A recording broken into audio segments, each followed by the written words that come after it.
Good afternoon. I am Gear Junkie Editor-in-Chief Sean McCoy, and I am here today with Gear Junkie's newest employee, Mary Murphy. We are going to talk about a bunch of cool stuff today. We're going to start off talking about Eurobike and some new products coming to the cycling market.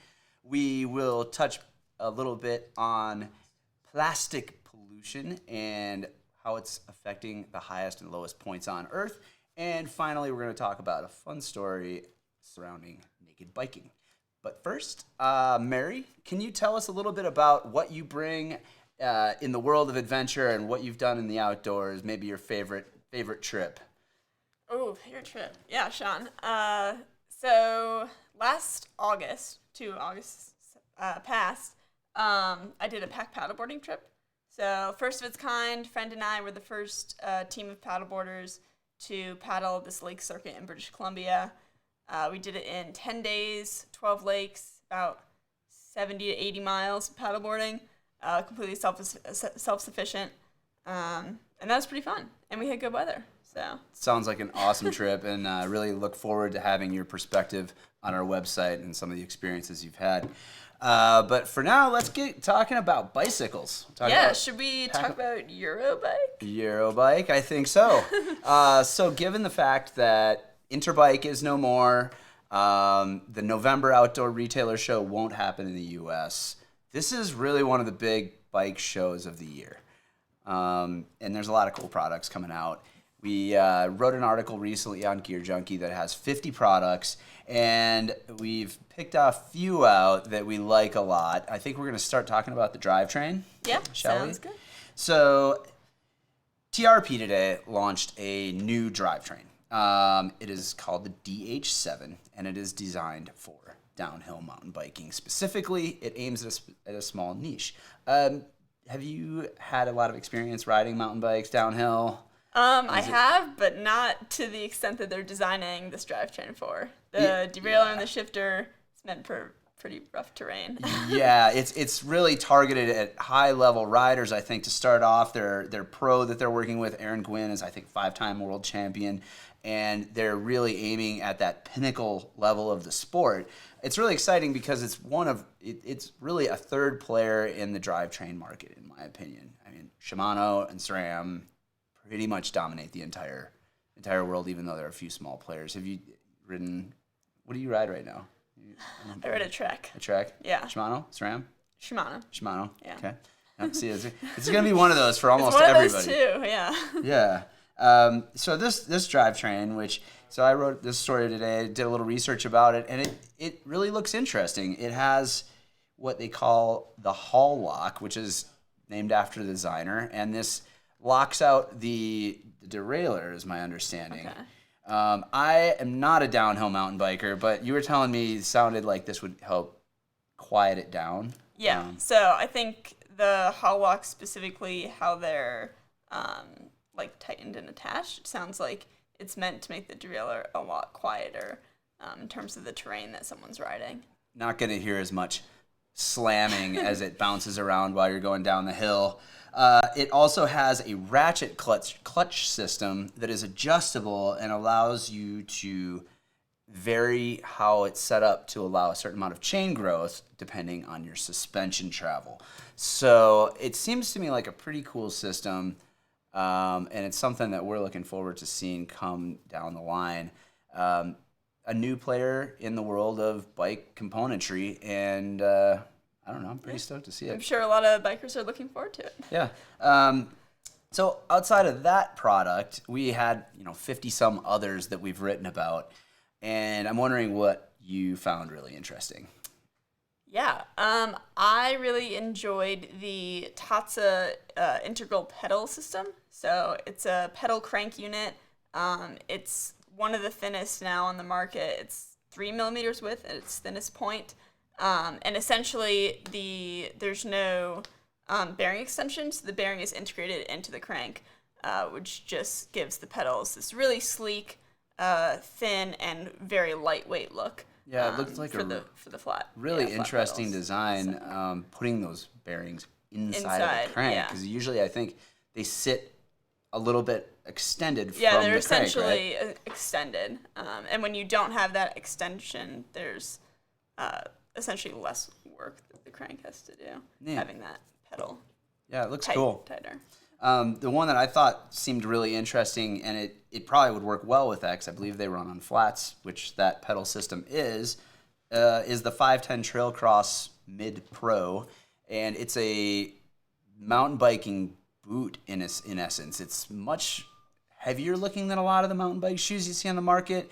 It looks like it'd be a good hiking boot also, and they're marketing it for trekking, which I've done a few rides in Colorado that are, high altitude, covering like the Continental Divide Trail or something like that you are occasionally climbing over snowbanks or old cornices and things like that. These are the high top. Yeah, they're a high top boot that is designed for mountain biking and riding on flats, sticky rubber bottom, a quick drying liner sock that is meant to keep rocks out of your shoes. So I feel like whenever they're saying about keeping rocks out of your shoes, you're going to be doing a lot of hike-a-bike. And that is right in my wheelhouse because I'm not that great a mountain biker. So looks like a cool product. Those were a couple that caught our attention. Yeah. If you're interested in learning more about what's going on at Eurobike, check out our article at gearjunkie.com, just published today. And we'll be keeping an eye on Interbike through the rest of the week. So moving on to our next story. Plastic pollution has been in the news a lot as of late. It's become an issue that nobody can ignore anymore.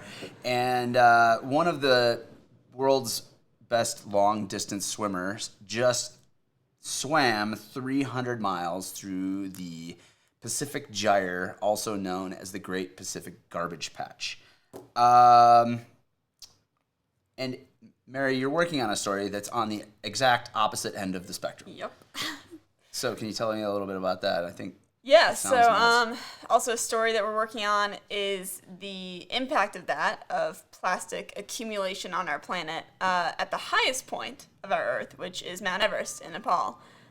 So recently, the Nepalese Tourism Board and other governing bodies within the country issued a ban on plastics, essentially.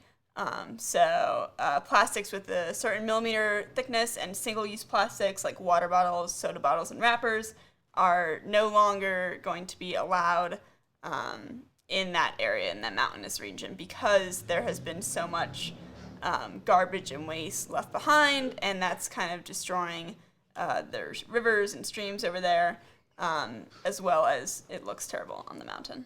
So you've spent some time in Nepal, and what do you think some of the challenges are that they're going to face implementing this?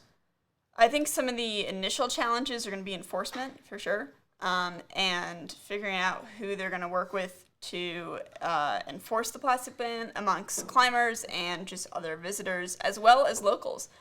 So anyone, shop owners, hotel owners on the mountain are going to be enforced into using less or no single-use plastic as well. So this really affects the area that most tourists travel to in Nepal, I assume. Mm-hmm. And last season was their highest season ever. They had over, 880 people summit Everest. Mm-hmm. So the amount of travelers and people in the country is growing, and unfortunately, it's negatively impacting their ecosystem.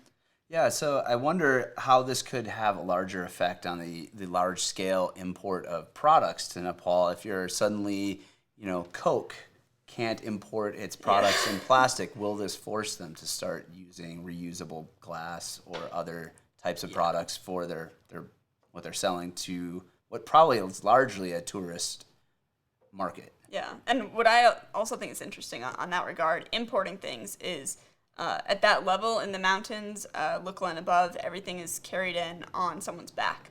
Mm-hmm. So if they're using a heavier type of recyclable plastic, a heavier strength plastic, or if they're using other containers like glass, that's going to really affect how people are getting those goods to that level of the economy. And you'd mentioned that also this is something that's going to ban it on flights coming from other parts of the country. So plastics will be everywhere except north of Lukla, essentially. So Okay. Everest, Gokyo-ri, South Col, Everest Base Camp, the highest points in that region where the highest concentration of climbers are traveling, flying into Lukla, which is the highest airport, Tenzing-Hillary, they're working with the airlines to essentially make sure that people aren't bringing in the single-use plastics and carrying into the national park with them. That is going to really affect how a lot of people plan their trips. I have a feeling. And how people travel. Yeah, that could be a big one. But we will be keeping an eye on that, doing a little bit more research. Looking forward to see what you find out on that story. So finally, in lighter news, we got a really interesting article this week about mountain biking naked. A lot of the response to it has kind of been, what? Why would you do this? But our author, Jason Magnus, who we've worked with for years and have enjoyed adventure racing with, clothed, and other such things, went out with a group that rides mountain bikes naked and did the research and came up with 12 points and tips about if you decide you want to ride about a mountain bike naked. Yeah. We should talk about a few of those, I think. Pretty solid advice, all of them. Yeah, so what one grabbed your attention the most? Do you remember? I think the sunscreen. Sunscreen? Yeah. I mean, sunscreen seems incredibly important. Just to reiterate the obvious, you are fully nude. Yes. On a bike. Other than shoes. Other than shoes. Shoes and a helmet. Technicality. Yeah, safety first. Yeah. So he did wear shoes and a helmet. Yeah, and then another one that I thought was pretty interesting was dropper post rebound. It's something you definitely need to not underestimate the speed of your dropper post rebound if you are fully naked on a mountain bike.